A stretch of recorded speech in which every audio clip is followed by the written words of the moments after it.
In many people's eyes, Lauren Jackson is the best basketballer Australia has ever produced. On court, she is fierce, determined, almost impossible to beat. But off court, like many people, Lauren has suffered from anxiety. This is a little bit of Lauren's story. So many people are happy to talk about mental health and anxiety. We've had a lot of people on this podcast talk about that. It seems to massively resonate with the audience when they can see someone of a high profile existence who they think, LJ, wow, this person, this athlete has got it all. They're getting well paid. They've got a great job. They're famous. Before we get back to your dad, what does anxiety mean to you? Oh, well, I mean, I've had it my whole life. You know, when I was young, I think I for whatever reason, I had really bad separation anxiety. So like on junior teams, under 12s, under 14s, if my mum wasn't with me, or my dad, I wouldn't be able to perform. So there'd be times when I'd been picked on a Riverina team or we're going to state championships or whatever, and mum and dad couldn't get off work. So we were being billeted out. And I mean, I couldn't breathe. I could not, being in somebody else's house and doing it that way, I could not function normally. And it's funny because mum and I were, because once they had this car accident, sorry, I'm sort of skipping. That's fine. We had to I moved them back to Albury, just so mum could do all of her rehab and everything once she got out of hospital, because they were living over there on the South Coast. And we were going through some memorabilia and she found this letter from my coach from this Riverina team. I think I was 11 years old, and he was just like, I'm so sorry you had such a terrible time.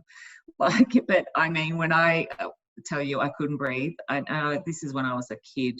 So, you know, I had some issues with that moving forward. It was hard. So as soon as I started getting picked in Australian junior teams, obviously we started flying overseas. So by the time I was 13, 14, I was flying to America and doing all this other stuff. And we'd get on a plane and I'd be hyperventilating and, oh God, just the stuff that would be happening just mentally to me as a kid. I couldn't, I don't know how I got through it, to be honest. But I think, like I said, having to go through this sort of thing my whole entire career, it's definitely, like I said, made me a very tough, resilient human. Like, I think there's not too much that can kind of rock me these days. So from a coping mechanism point of view, obviously you learned to function at a high level with that in the background. What did you learn, and how did you come to terms with it, LJ? Because all of a sudden, you know, you're in Seattle as a young kid, you're in Russia, you, as you say, you're flying around the world at that stage. It's not just going to a local camp in New South Wales.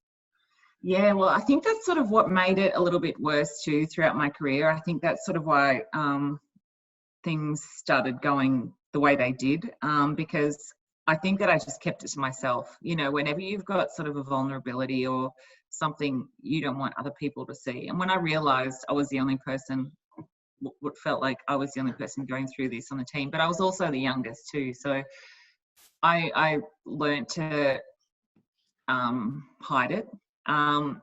So hiding that, you know, I don't know, like it's hard to sort of look back on it, but you don't talk about those sort of things. Well, you didn't back in those days, and I just did not want anyone to think that I was going through anything other than just toughness, because that's also what I only ever saw from my parents. I've never seen my parents be anything but stoic and up, you know, like ever. I mean, I think mum, the only time I ever saw her cry was the day that I left home to go to the AIS, you know, when she had to leave me at the AIS. And that was, you know, it was hard, but seeing mum like that just devastated me. So yeah, it's interesting, but you just learn to cope, and I did.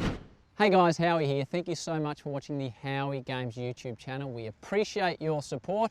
Now, if you want to hear the full podcast, you can just click on the link directly below. If you want to subscribe to the YouTube channel, which would be fantastic, bang, click right there. And if you want to see more clips, highlights and updates from the Howie Games, just go that way. Thanks so much. As always, take it easy and peace and love.